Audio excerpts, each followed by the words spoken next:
Hey, welcome back, everyone. I'm sure you've all heard the story in California right now that the signature drive to recall Governor Gavin Newsom has now reached its goal, which means basically to have a vote now, and we'll have to see what happens from there. Maybe Gavin Newsom will be recalled from office. Now, here to speak with us about what's happening with this, where it's going, and the broader movement this is starting is Randy Economy, and he's the spokesperson of Recall Gavin 2020. Hey, Randy, real pleasure having you on Crossroads. Thanks for having me. It's a pleasure to be here. So I guess just to start, tell us about this movement. How did this start? Why is it? Why are you doing it? Well, this is the third recall attempt against this governor since he's been in office for just 2 years now. And I think what makes this movement and our particular petition and initiative drive successful thus far has been the governor himself and his actions during this past 12 months during the pandemic. He took the fifth largest economy in the world and he just shut it down. No rhyme, no reason, no evidence, no proof, no science. He just shut it down. And when he did so, he caused panic. He caused much more harm than any virus could possibly do, even though it's a very deadly virus. The economic death of hundreds of thousands and millions of Californians was inevitable because of his actions. So he was his own worst enemy. And I think once it was kind of the perfect storm in politics when you add up all the calamities and everything that he had done and his obsession of wanting to have to be on television every single day for hours on end to talk to Californians, off the cuff, unscripted, about, his wishes and his desires and his edicts. It became very problematic. And I think they saw for the first time exactly who their governor was. And I think it alarmed a lot of people, even a lot of Democrats, who thought that they knew who Gavin Newsom was as a leader, and they just realized that he was a big empty suit. And so that's an important point. Is this a Republican move? Is this a Democrat move? We'll get into some of the different stories on this, but what are you seeing in terms of response from people? Well, 31% of the people who have signed our petition right now, the official petition, there's only one petition. That's the one that I serve as the senior advisor, and Orrin Heatley and is the chairman of, and Mike Netter and Robin McRae and Dan Cioni are the leading members, along with Susan Hurd. What we've seen is that 31% are Democrats and independents, and the rest are Republicans and libertarians. So this isn't a Republican movement, which a lot of people want to label us as. It's a California thing, and it's a deep California thing, and it's a very personal matter because of the outrage and the gasoline that Gavin Newsom continues to throw in the fire every day. We don't come from one sector. We come from all parts of California. And so I know that there is a big misnomer about, political action committees that are helping fuel this process. It's just simply not reality. Now, there's been a story in the San Francisco Chronicle, I believe, saying that it's being, bankrolled by wealthy Republican millionaires and so on. Have you seen that story? What's your response to it? I mean, is this being financed just by big Republicans, wealthy Republicans? What's the reality of this? Yeah. Well, the reality is that that's a political action committee that is raising money on their own to go ahead and send out mailers to bring in petition signatures. We don't have any control over what they do at Rescue California, just like we don't have any control over what they do with the California Republican Party or Take Back California or all the other organizations that are out there raising money and passing the one official petition. You can't stop that. That's just politics in California.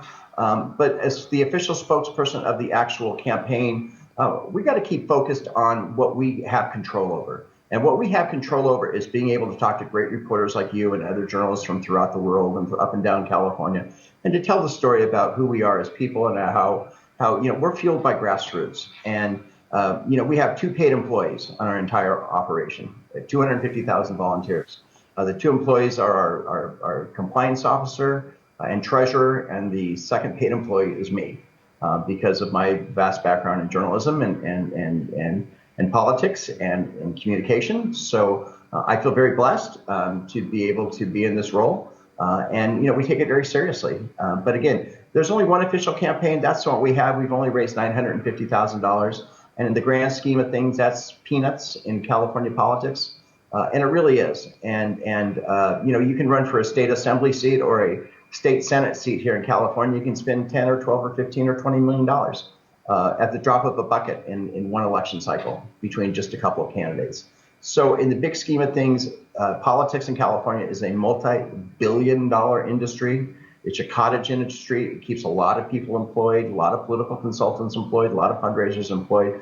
We get that. We understand it. We're very appreciative of everybody who is involved in the campaign, but we are in the movement, so to speak, but we need to keep focused on what we can keep focused on, and that's what we do here at recallgavin2020.com. Now, I want to get into some of what's happening on the national scale with this, because really it seems like what you're starting isn't just about Gavin Newsom anymore. Many other states are showing interest in this. Now, sure. Before we get into that, though, because I really want to touch on that, I want to talk to you first about just the details. I mean, how many signatures do you need? Where are you at? And what's next?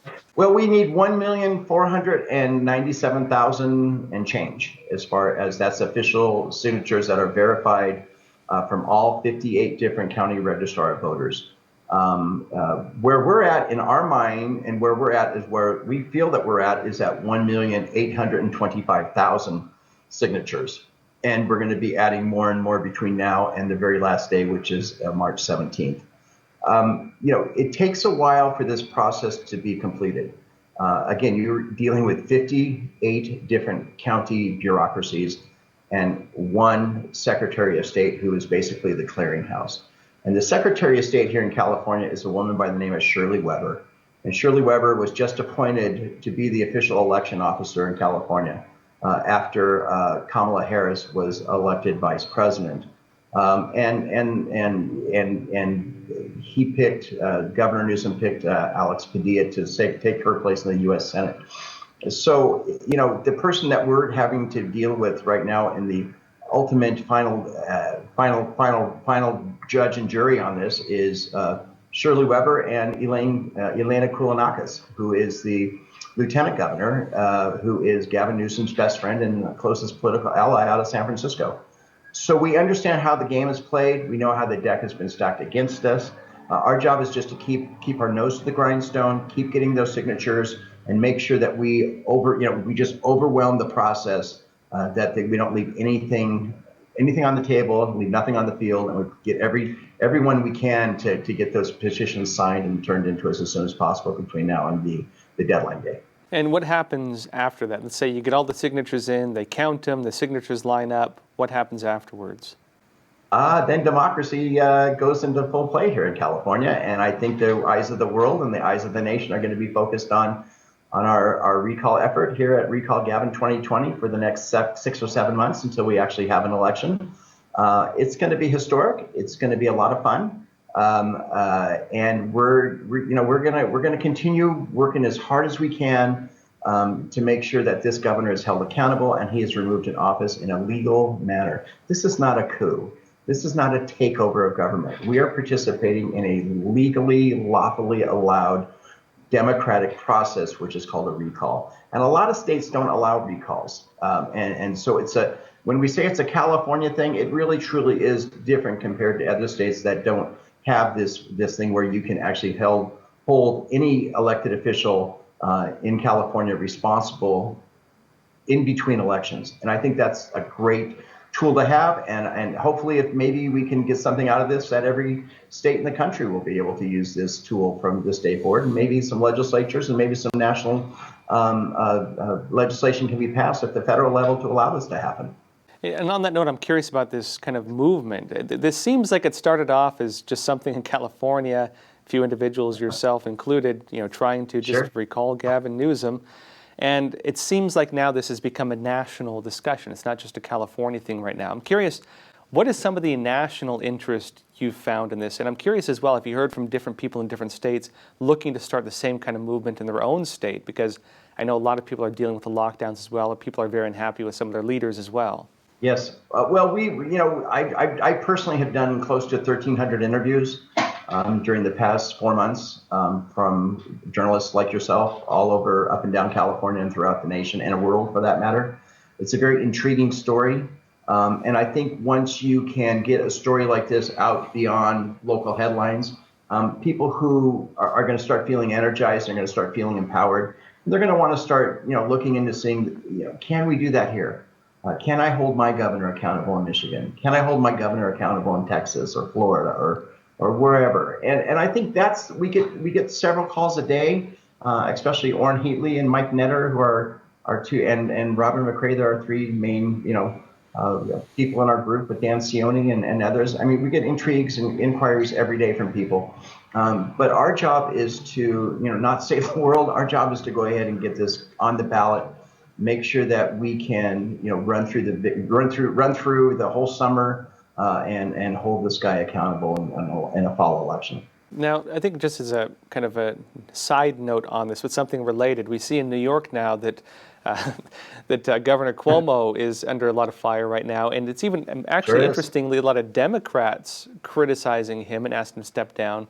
Of course, it started off with the criticisms against the way he handled the virus, putting seniors who had the virus into senior homes, which his administration seemed to have tried covering up, according to some reports, and now sexual harassment allegations as well. And it's mostly Democrats trying to pull him out. Now, this brings up a couple arguments. One is kind of the perception of it, because we're seeing these similar movements, California and in New York now, but it also brings up a lot of concerns over, well, who's going to replace him? Now, I guess just on this kind of, the start of the first one, kind of this national debate that's starting up right now, right? The criticism of the governments and the ability of the people to pull them down. What do you think this symbolizes for the American people? What does this mean for the American people? I think it's empowerment. I think people now realize that they can take their government back and they can hold their elected officials accountable and their feet to the fire and their nose to the grindstone in a very symbolic way in between elections. And I think that's the power of democracy. And I think what we're doing here is something really special. And I think we have inspired a lot of other movements from throughout the country. I know we have, because I get to talk to great people like you about it. And whether it be in New York or Michigan or, like I said, throughout the country, it's about empowerment. And people are frustrated right now. And it's not a Democrat thing. It's not a Republican thing. It's about the fact that people they feel helpless right now. They want hope. They want to have inspiration. And I think they're looking at what we're doing here in California as something very special and very inspirational and very unique. And, we're fighting every odd against us. And we're standing up to some really powerful multi-billionaires and the political swamp here in California that's been controlled by one party for almost 2 generations now.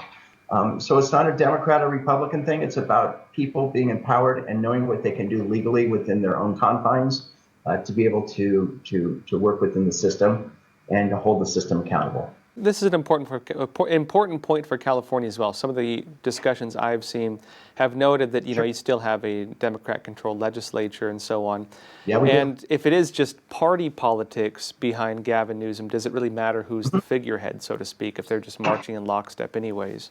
Well, I know a lot of Democrats just, they just vote blue, and I know a lot of Republicans that just vote red. And has that gotten us here in California? It's gotten us into a complete mess. So I think that the rules are being changed right now. I think we're rewriting the playbook. I think we are empowering people to realize that a political party boss who is the chairman of the California Democratic Party, or even the Republican Party for that matter, is insignificant in the day-to-day life of 45 million Californians. So we want to keep this focused on Gavin. We want to keep this focused on the people and our grassroots movement, because that's what this is.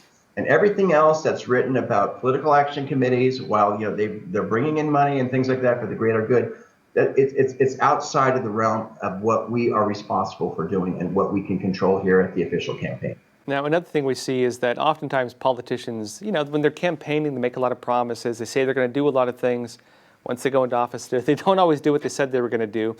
And once they're in office as well, especially if they're able to place key people who are the gatekeepers on making decisions, they can push through a lot of things that go against interest no matter which side of the party you're on. I think Cuomo is a great example of this, where it's mostly the Democrats in New York trying to pull him down, actually, it seems, encouraging him to step down.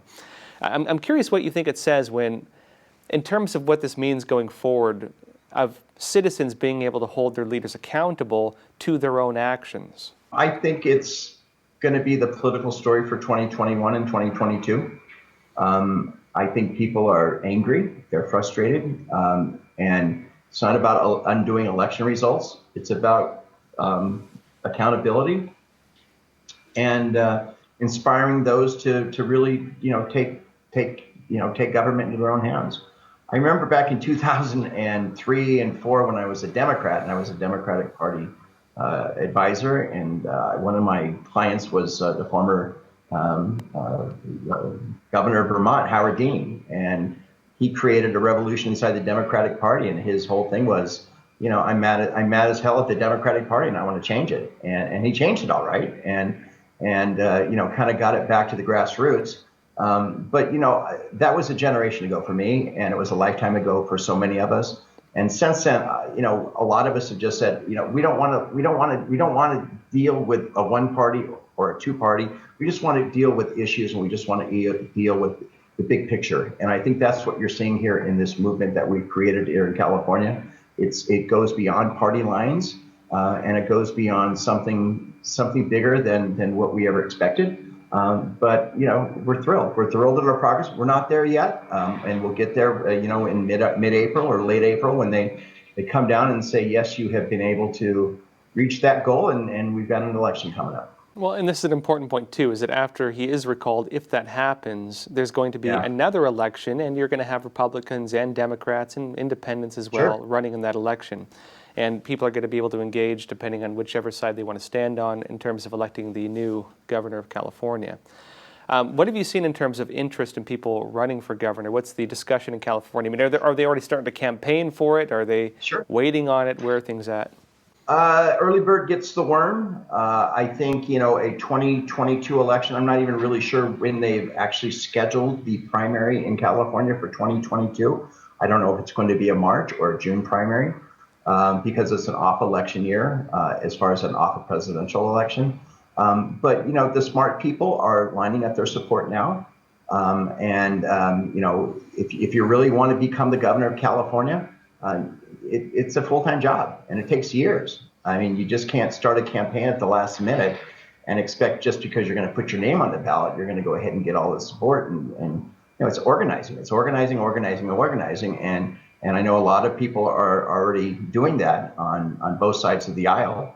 But again, our job is not to get those to get anybody elected. Our job is to make sure that this governor is held accountable, and we can get this thing on the ballot and make sure that there's an election that any candidate can go ahead and hopefully prosper off of. Now, Randy, you talk about the grassroots side of this, and of course, you mentioned there are other organizations getting involved because as this is kind of gained momentum, many groups are seeing it maybe as a possibility, or they're getting behind it. Those are not necessarily involved with you or your organization. Again, recall Gavin 2020, which is leading this movement, and as you mentioned too, that it's almost entirely nonprofit, almost entirely volunteer-based. You and one of the presidents. Yeah, it is absolutely. Now, you mentioned as well that there were 3 different attempts now. This is the 3rd attempt to recall him. This one's more based on his handling of the virus. What was the basis of the other 2 attempts? I think they were more single-focused on the personalities of the people that were running the efforts, and that's not a criticism. It's just kind of fact.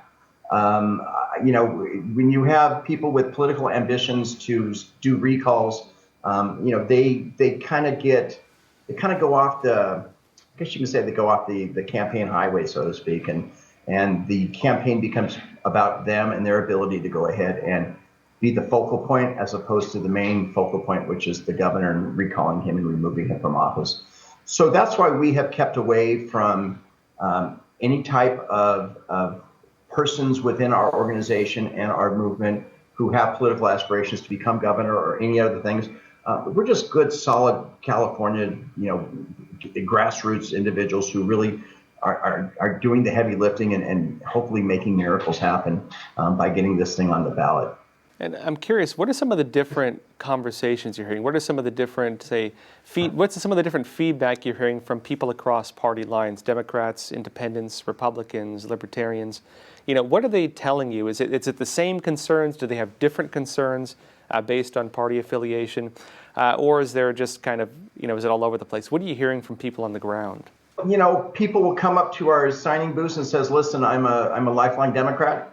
I don't believe in anything other than getting rid of this governor because he's affected me. I will never vote for a Republican my entire life, but I need to do what I need to do by making sure that my voice is heard and my signature counts.